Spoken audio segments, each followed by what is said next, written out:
Kamal anda mandu ni chang kwasnyak ena biya Kamal Kanur Online TV gwas me shin war shi royen ger kaja shagu janu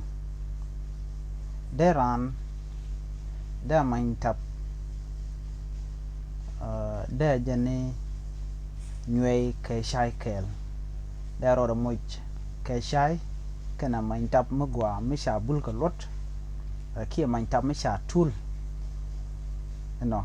da je kula ngeme ki kwa ka je ka yora ka kamo je tok da ke shai gwaye gwasa me ko ko la nuari no kono de kon bel de kon kapur ko kentin kontin kule la met ka kon no kon bel no courage no keneti ka ngwani ati dong de we dan de jakam nyal mun no kon por ka no kono de kon te courage ka no kono de kon le de kon ka gor ko ngai kono no ko ringo lon kon e ko la nuare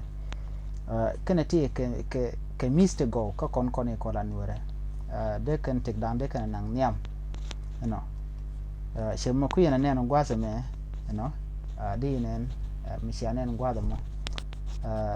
nyodo je gwano shenuare shi o ka level da dien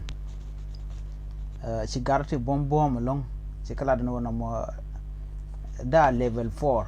ena mo da level 4 itandi la ra che da level 4 da wonyam ka level 5 level 6 ko shaman tap shaje leni nyway ke shai mekan man tuok man tap point ka rwade lima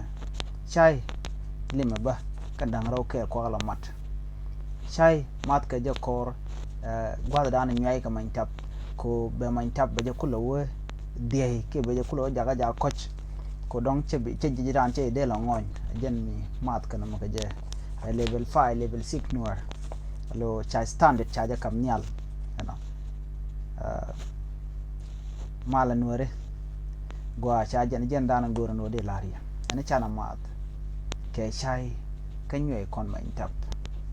no modong da wo kelbo no ya temal ene ko la nuare man je ko mu de